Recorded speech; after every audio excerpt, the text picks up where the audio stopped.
So after a few days of break from making these videos, I'm doing it again today, at least. Here I am. Partly why I was not for the past few days is because I was trying out a new job. A very different field than one I've worked in, but something that I had interest in and thought I should try to transition into this kind of field for practical reasons, having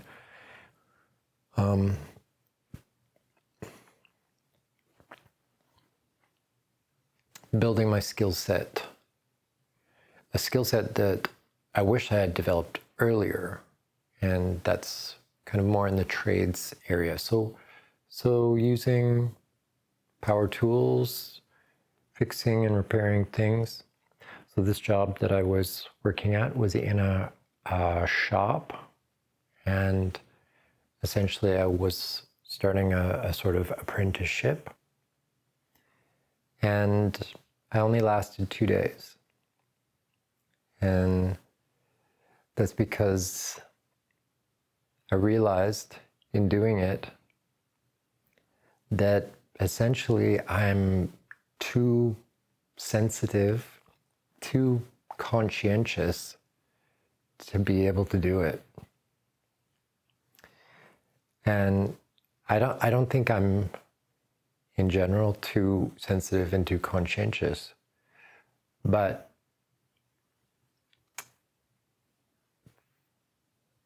my assessment in 2 days is that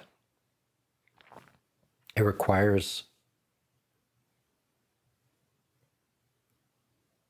a desensitized person to do the job.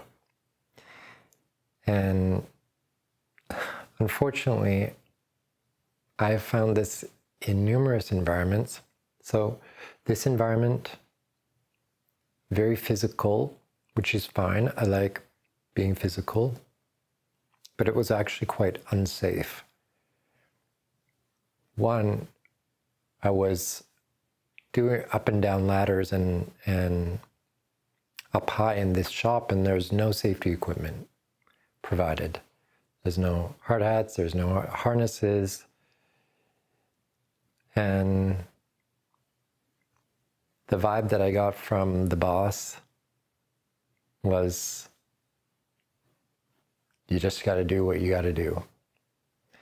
Also, another hazard, and this was my biggest concern really, was the fumes and the exposure to chemicals.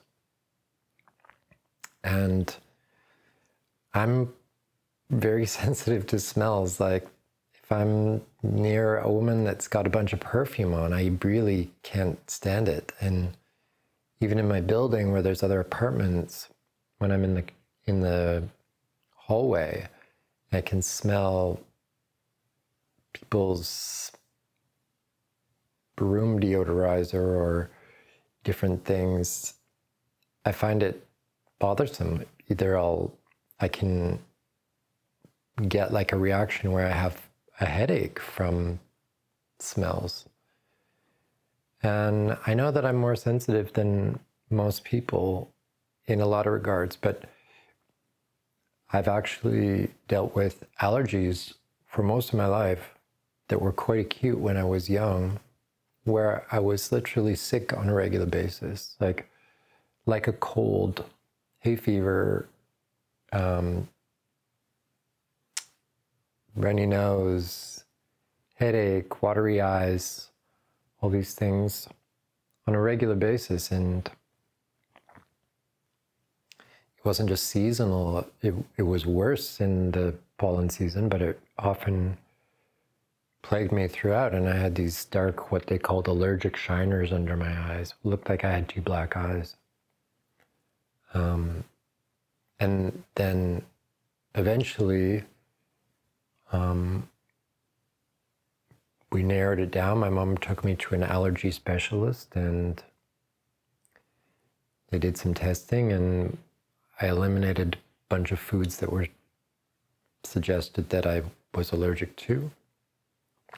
And so since then, I've been aware that our body produces histamine in response to environmental things that agitate us, that agitate our immune system, because the immune system identifies them as dangerous, and so causes this inflammatory response to get them out of the body. Well, I've known, I'm aware of this kind of system within me, and I know that when I'm exposed to things, then it increases this histamine level, and I'm aware of it. I can feel it. I can feel this kind of itchiness or a variety of different symptoms. But for the most part, as an adult, I've avoided foods that I'm allergic to, and I minimize fragrances of laundry soap that's non-toxic and no fragrances, and all the products I buy organic food. I don't eat out ever. I'm quite selective about what I expose myself to, because I know that my body is sensitive to these things and cause me to feel sick at times because of exposure. And even though it's very bothersome, I also am grateful for it, because it's a kind of warning system that's saying, I mean, I think there's a degree of overreaction, and as I've dealt into the psychosomatic aspects of that, I think it's related to childhood trauma, and when we think about environment, that also includes how we feel about the world. So the psyche's sense of safety, and so and in my understanding of how our nervous system works, and if there's this feeling of persistent threat, then the immune system and the nervous system are producing chemistry in our body that produces symptomology that can feel like sickness, that is sickness.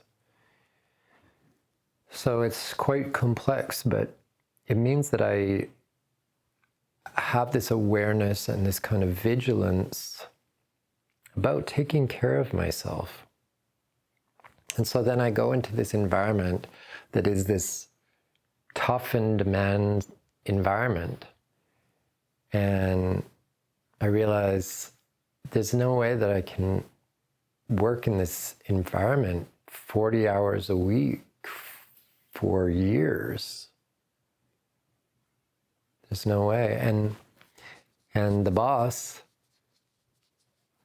incidentally, mentioned the number of people that he knows with cancer. His wife, who worked at the business, had leukemia, and he said one of these other fellows who was one of the best, he died of cancer in his 50s.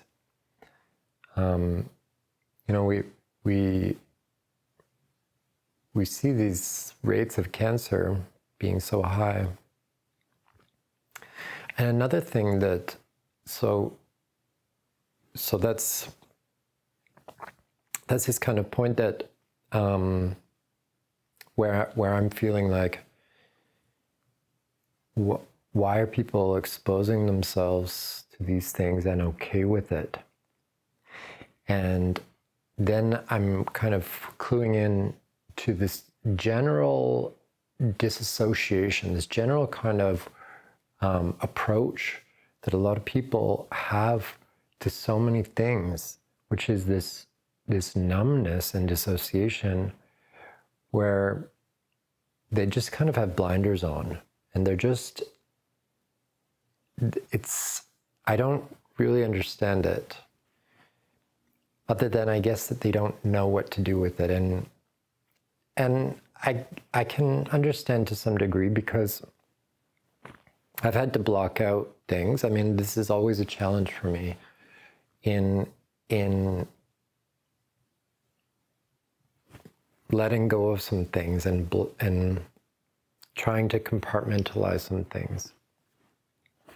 And I think there's a real trade-off with that, because there is a loss when you're it's difficult to just isolate negative things from one's life without losing some positive things. So in this case, I'm not able to gain the benefits of doing this kind of work.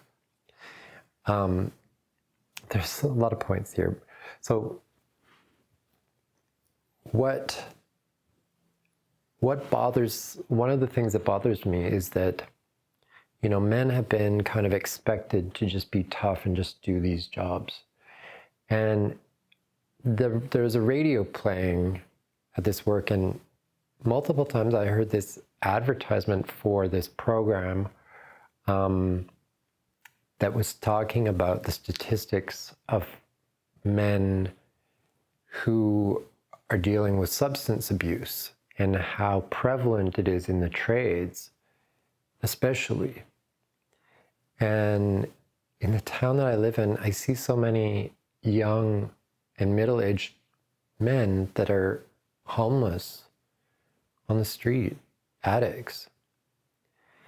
And, I think it's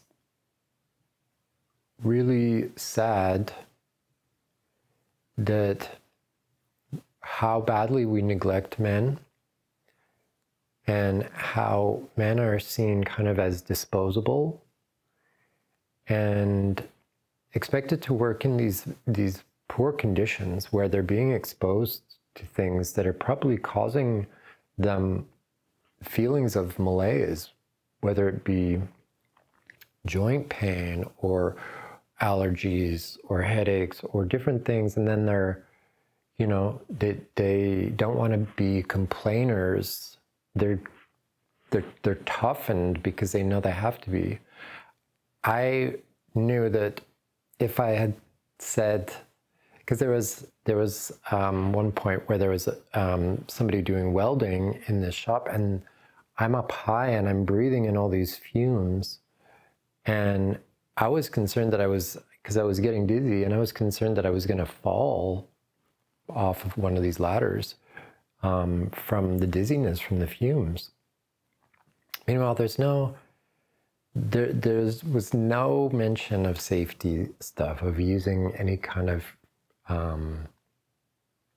mask or any of that. Because I think so often the case is that men just endure and they just put up with these things. If I had asked, I'm sure there would have been a bit of a, joking, or why do you need that? It's not that bad. As I've heard before in my life, I've heard this kind of message of toughen up and don't let it bother you, or things like that, many times. I've even experienced this in the field that you'd think would be the most compassionate and caring, which is in the nursing field. And I would be affected by things where I feel somebody's not being treated well. Then I go to the administration, and they're just these crusty old bags that seem to be so devoid of human compassion. These administrators of hospitals that, they're all the ones that I've ever dealt with. Oh, and there's one that was a man. Actually, the one that was a man was the nicest one, the most real human one. The rest of them were women who were dried up, soulless administrators. anyways, I'm kind of going off track here, but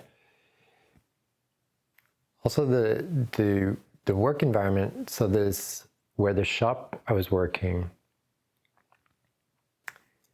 it's all concrete and steel for blocks and blocks. It's all this industrial area.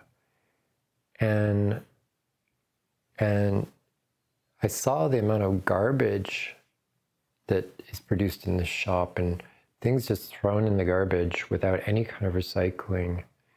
And that really bothers me too. I mean, supposedly we're worried about the atmosphere, yet all this garbage that's where's it going? Into a landfill that gets rained on, that all that plastic, all the toxins, all the oil, all of these solvents, all of these things that are on all of these, from treated lumber to adhesives, all these things just leaching into the ground. In a nutshell, it just felt like this totally unaware, unsensitive, dehumanized state of the world, and I think that there's a cyclical nature here. The men that I was working with, they're around my age, and so I'm sure they are maybe a little bit older, but I'm sure they went through this process of being kind of told the same or picking it up from other men, and women too. I've certainly gotten it from women, not to be sensitive, not to have too much concern or care about things, about other creatures, nature, and even themselves. I mean, that's the primary thing. If you're willing to dehumanize and harm yourself and just kind of get cold and hardened, you're going to be like that with everybody else. And I see all this negativity towards men. And I think that, yes, I know that there's men that can be brutal and harmful, but where did that start? And where has it been perpetuated? There's, I feel like I have a lot to give because of my sensitivity. I don't want to lose that. I'm not even sure I could lose it. That it would be ugly when I did lose it, because I think that I probably could be very brutal and cruel if I did lose that sensitivity and that compassion. I think that having that doesn't make somebody weak. Weak actually is this rigidity where you can't respond to the moment, right? If something is bad and you're not standing up to it, you're not opposing it, you're not challenging it, you're not questioning it, that's weakness. That's cowardice. That's laziness. And I think that actually men really are designed innately to respond to a call to be noble, to be heroic, to be courageous and strong. And that means standing up against what is wrong, standing up for truth and goodness and protecting others, protecting the earth, caring for more than yourself. I think that men are activated by this, and women are activated by nurturing in this kind of, in their way, and men are activated by protecting and being strong and capable for more than just themselves. They want to be recognized by others and seen as capable and strong. So it really is about doing that for more than just themselves. And I think it's a real shame, one, that men have been demonized in general. You know, that men are bad, white men are bad, which I think is very, very far from the truth. And that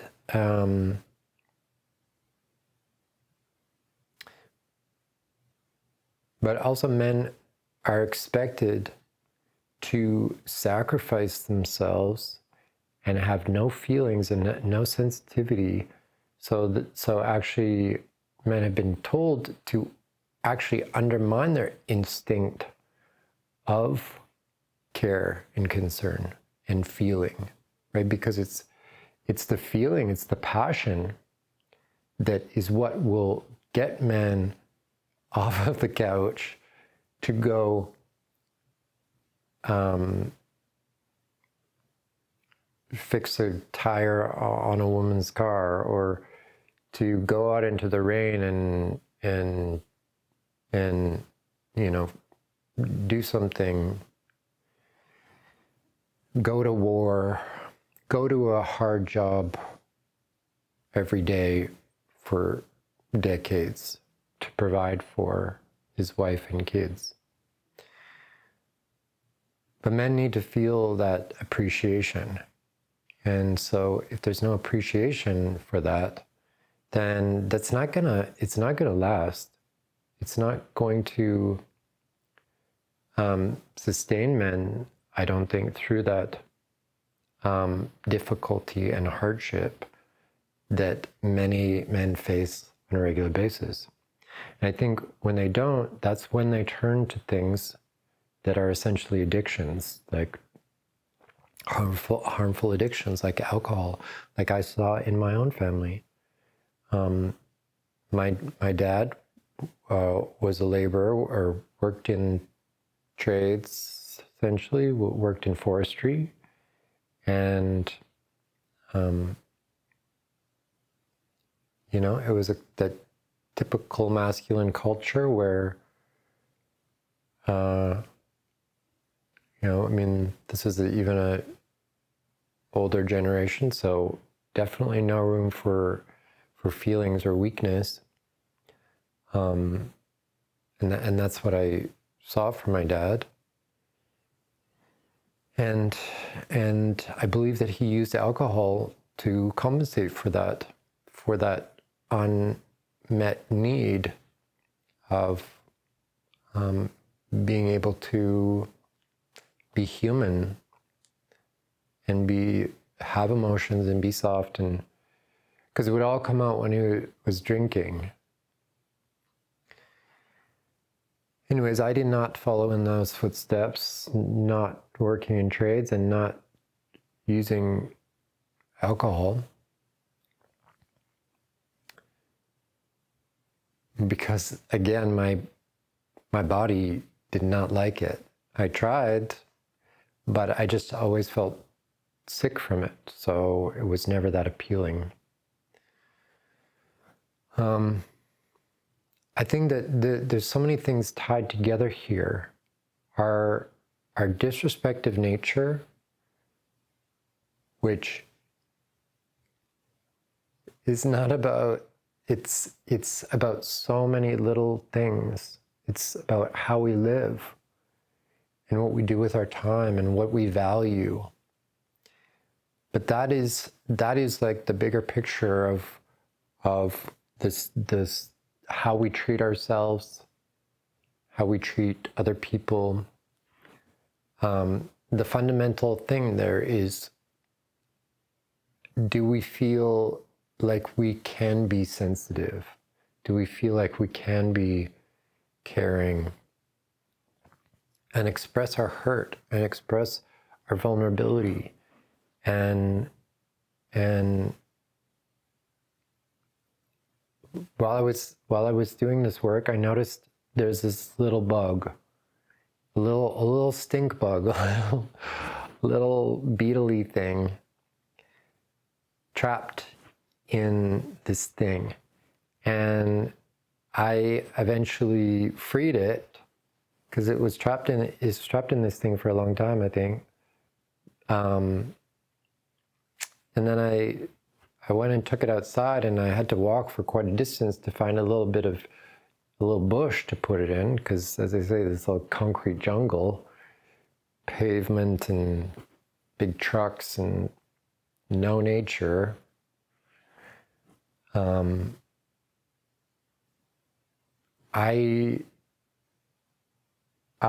the type of person that would never squash a bug. I mean, maybe flies in my kitchen, something like that, maybe, yeah.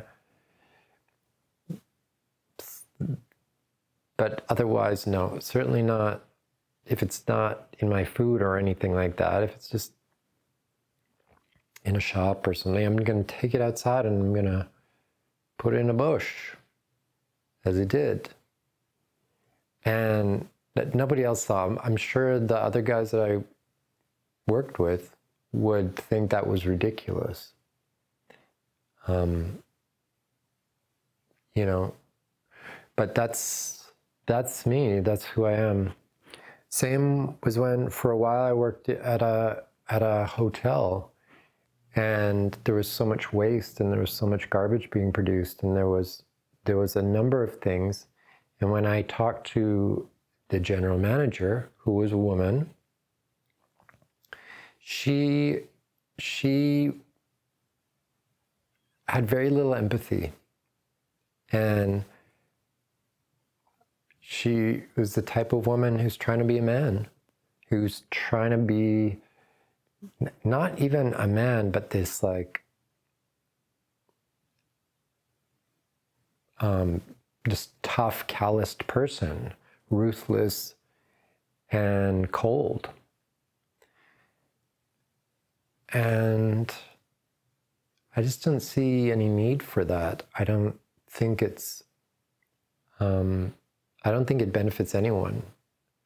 To me, these are the type of people that end up with cancer, not just because of, I think environmental toxins can certainly contribute to that, but also this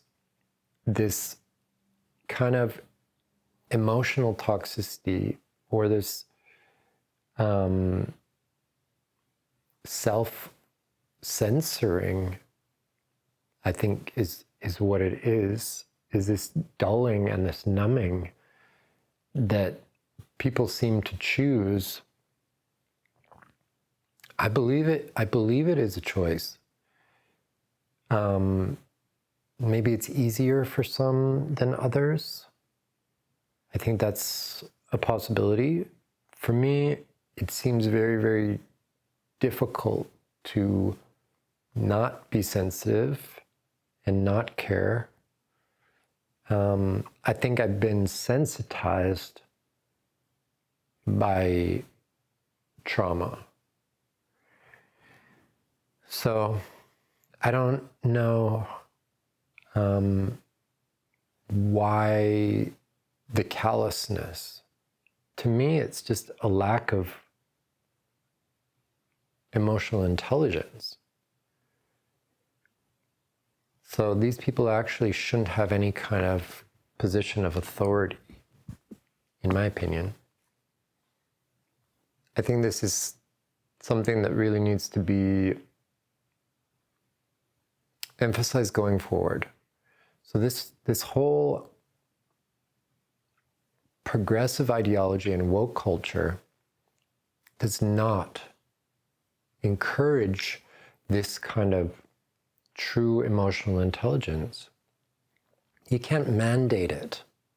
You cannot top down from the government say, everybody be caring now. That's not how it works. That either the people implementing these things are utter morons, or there is some nefarious tactic by some people way at the top who create these protocols and systems and ideologies and insist that those underneath them and follow this training and indoctrination about it. Because all of the DEI kind of policies are a huge disservice to true, authentic emotional intelligence and care. I think it's similar to when the government implements social safety nets, such as welfare, then it takes the onus off of individuals, off of community. So for example, in the past, before there were those things, and they've been implemented in different countries at different times, but from what I understand, what I know of history,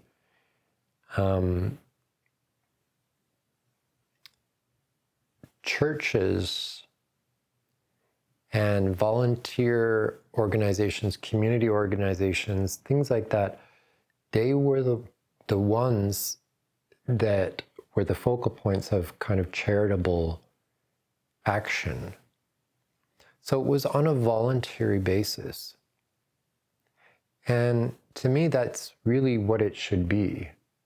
I don't believe that it encourages people to develop those that capacity for compassion when you just tax them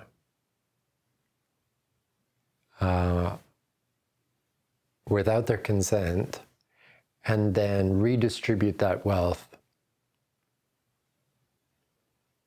That really takes away not only the opportunity for individuals to be involved and participate and actually gain insight and awareness through that, but it also lets people off the hook, right? When the government's taking care of it, then okay, I don't need to care about it. I don't need to care about the homeless people or the single mothers raising kids, or the government's taking care of it. Well, that's a terrible idea. And the state that we're in now, where there's so much abuse of the system and taxes have gotten so out of control because the government just feels like they can spend wildly. There's also huge evidence of corruption where these so-called funds are being misallocated, such as US aid. It's the very same kind of thing. And Canada is probably worse than the US per capita as far as what it spends. Recently, we've seen some really ridiculous, well, in the past 10 years, absolutely ridiculous social justice programs of sending Canadian tax dollars to actually fund war with this virtuous washing, this propaganda around our virtuousness. And it's the corruption in laws is just sickening. Another thing that I thought about is like when we have such big government and I mean the mismanagement of the economy, it means that businesses have less room to actually care. For example, I don't think this fellow that I was working for, he's paying, I'm sure, a huge amount of taxes, of rent for his big shop. his overhead for doing business in Canada, I'm sure, is massive. And so then he doesn't have time to worry about recycling stuff, or, I mean, in 2 days I just saw it. It's like, there's no point in trying to save this part because of the amount of time it would cost to fix it. So just toss it away, get a new one, made in China.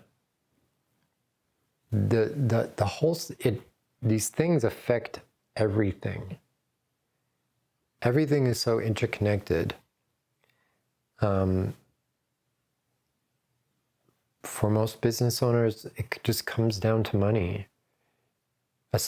I imagine, especially when things are so tight. Maybe if they weren't so tight, then there would be more room for compassion. But I don't think there's a lot of incentive for that. It's the people at the bottom that get most affected to be dehumanized and turned into robots from this oppressive, elitist, academic, bureaucratic minority. And that minority consumes so much, and yet they put the onus onto the average man and woman. And they have the average man and woman fighting and bickering and divided. And it's really harmful for us, and it's really harmful for the earth. There's just so much wrong with what we're doing right now. And we need to get back to basics. And I think that when we are in touch with ourselves, when we are listening to our inner voice, when we're listening to that guidance, which our emotions, our sensitivity, our intuition gives us, then we'll make better choices.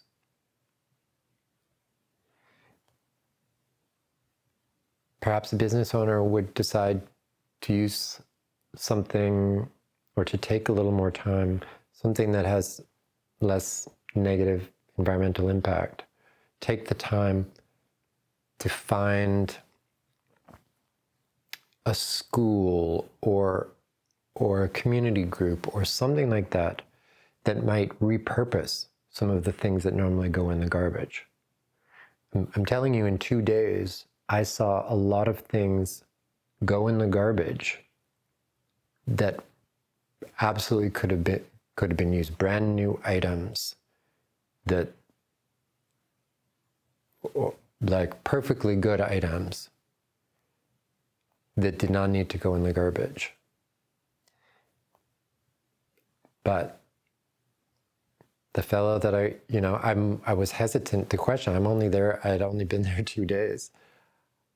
I, for a number of reasons, was not wanting to challenge him on anything. So I decided that I can't do that work. I can't be in that environment. It just wasn't going to work.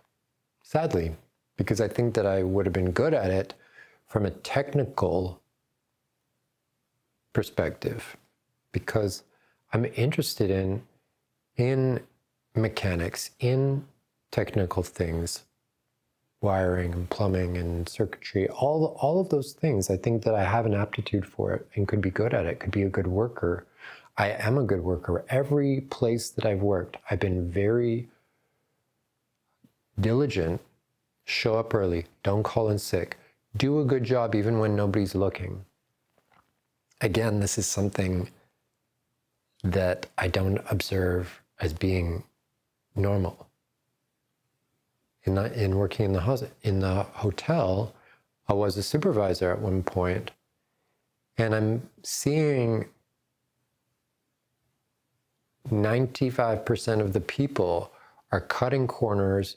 When they're taking a break when nobody's looking, they're taking extra smoke breaks. They're just doing the bare minimum. They have no pride in their work.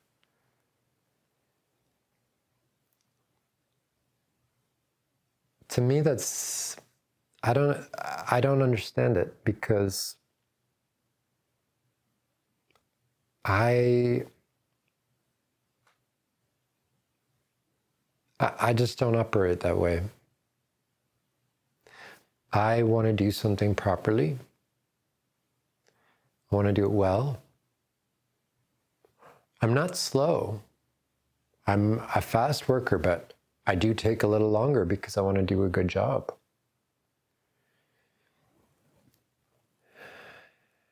And if I'm a service provider, I'm thinking like the times that, say, I went to a mechanic or I went to somebody to get something done, and then I feel like they did a poor job, and I'm paying a lot for it. I feel ripped off. I feel angry.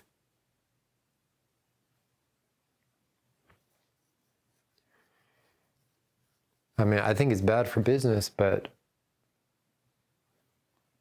some people are just very short-term in their thinking.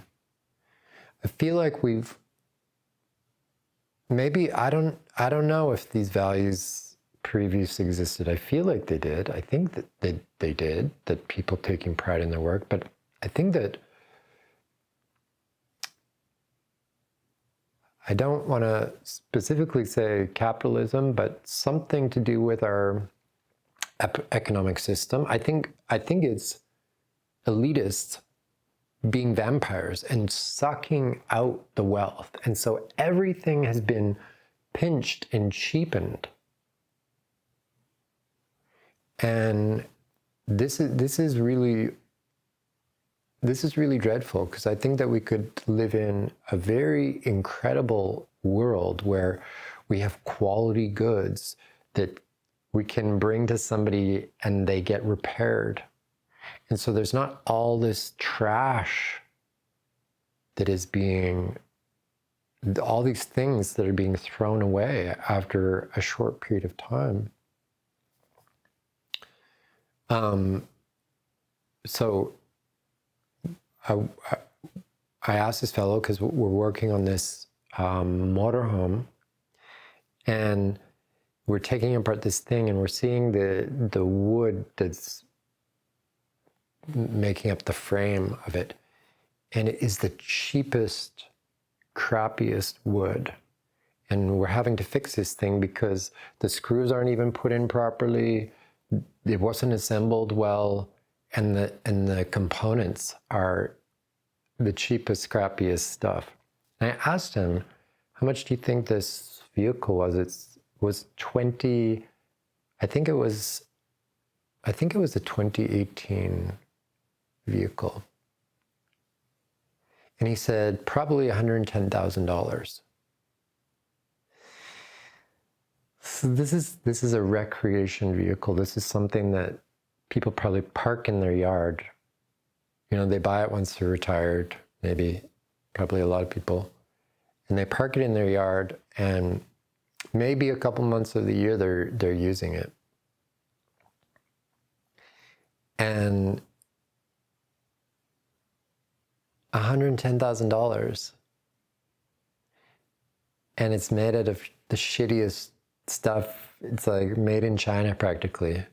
You know, I mean, it's that kind of quality of, and things are not lasting. And so they've got to bring it to this guy. And then there's mold inside, there's whatever, and you have to tear up things, throw them in the trash, and rebuild it. And that costs a lot of money, thousands of dollars. because it wasn't done properly in the beginning, and it's not meant to last. It just seems so wasteful and kind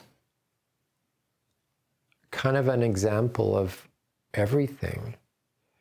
So superficial, so not made from a place of care and concern and sensitivity to craftsmanship, to morality.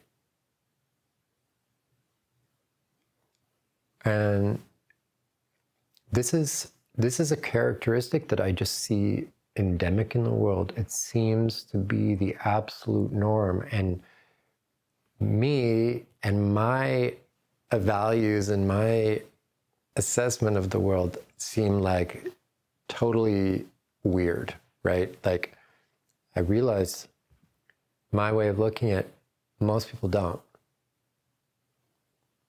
I mean, maybe if I explained it this way, people would like, oh yeah, that makes sense or whatever. But most people don't operate that way. Most people are just kind of going along like zombies, it seems. That's what I've observed. I'm almost 50, and that's what I've observed for much of my life. It's a rare person that challenges, that questions. Of course, we have this. There's other people that I observe that are kind of extreme the other way, where they're irrationally sensitive. So, like, for example, say that I, said to this is just a what if kind of thing. If I said to one of my bosses, employers from whatever, if I said, it seems like you don't care about the quality of the cleanliness of the hotel room, right? Because that was a complaint that I had, that the manager, or the general manager, was not giving the housekeepers enough time to properly clean the rooms. There was not enough staffing. This is irregular. It's the same with the nursing. Not enough staffing to properly do the job that is being demanded of. So say I said that, seems like you don't care that this is a quality job. And then that manager say, you're so mean. Like, it would be that kind of a reaction. There's people that are like deeply offended that I have an opinion. And I know how to come across presenting information, owning my observation. I'm not saying you don't care about this. I'm saying it seems like, or my observation is that true? That's the way I would frame it. That's the way I frame things. It's an inquiry. It's owning my observation, and I think this is very important, because obviously, we have this extreme where people are like, "You're a racist." Those people, they don't own their feelings. There's so much projection. And so in some ways I feel like I'm in the middle, but there's nobody else in the middle. There's very few people in the middle. I think my points are very rational. Maybe everybody does, but I spend a lot of time self-reflecting and questioning myself, probably to a point of detriment, where I should have more confidence in my opinions, beliefs, and observations. And that's what I'm working towards, so that I can more fully stand up to wrongdoing and, be firm in that.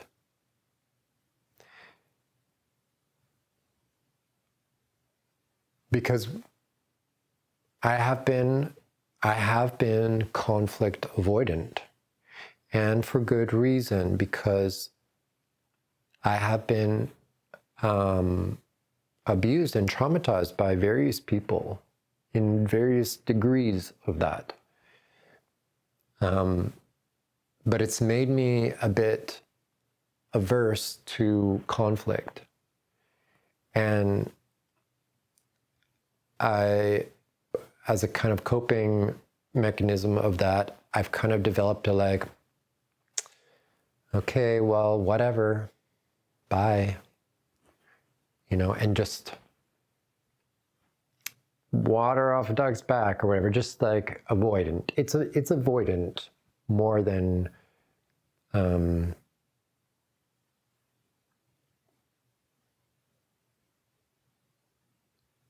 just a reframe of oh, well, that's just their opinion. And I don't like that. I don't want to be avoidant. I, again, want to be in the middle. I don't want to be aggressive and confrontational, although it's amazing to me that when I do my very best to own my opinion and perspective, but present it precisely, that people get really triggered, especially people in authority positions. So, how dare you question me, or how dare you show me where I'm failing? And when that happens, I'm posed with kind of two options of escalate or avoid. So just let it go, shrug it off, kind of tuck my tail between my legs. Although usually what I do is I just leave the environment. So in that hotel one, I went off on stress leave because I was so stressed about the situation where I was torn between doing a good job and having no conflict with the employer, with the general manager. I could have chose to escalate that and take it up with the owner and go above the head of the general manager. And that's what I would like to do. I would like to be the person that does that says, okay, general manager, you don't want to do anything about it? Well, there's somebody above you. I mean, I don't even need to say that, but I can just do that. And again, I think this is a weakness of mine, that I'm avoidant, because if I'm being really honest here, the person that it all boils down to is my relationship with my mother, who essentially put the fear of God into me about challenging her. And also expressing vulnerability. So there was always a kind of, I was afraid of my mother, of getting her upset, of which she could do kind of, at the flip of a switch, and that there, it wouldn't just blow over. It would be something that was hanging in the air for a long time, and there could be real repercussions that would also include my father, because if she got too upset, then she would include him. And she would have all this emotional manipulation and very, it was very, very,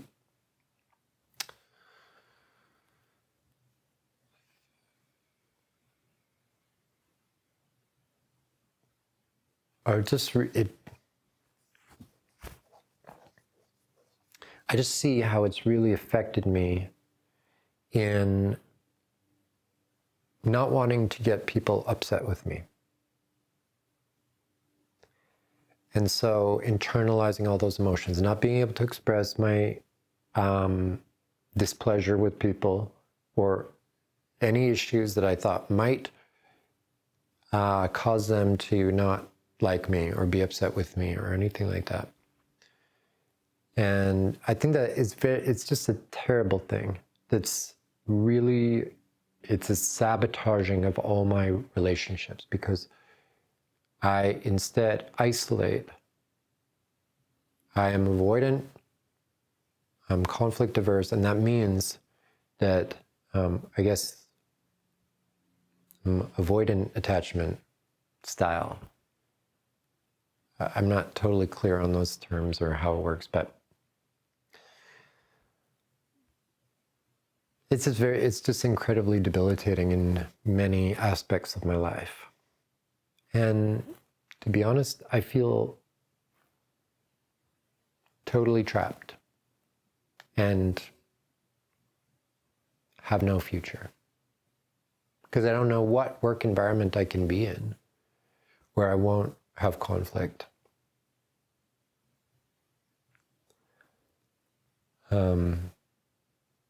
That I'll have to make myself so small that I have to look for an environment where I'm not really working with anybody. And that's what I was kind of thinking with trades, is like, I can just kind of put my head down and just work hard. I can just do a good job. But every work environment, there's going to be other people.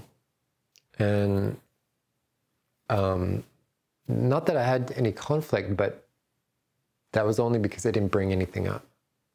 I didn't say, where's the safety procedures? These dudes are smoking inside. Like, that's definitely not health and safety standard. It's definitely not copacetic with the government regulations of work environments. But as if I'm gonna bring that up.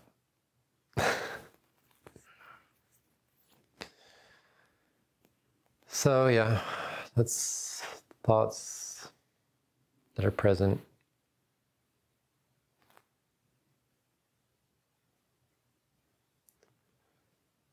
And it's kind of a gloomy day, and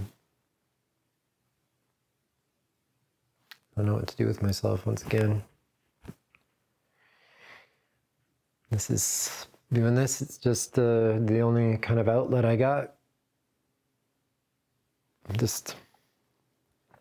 think it's useful just to let it out.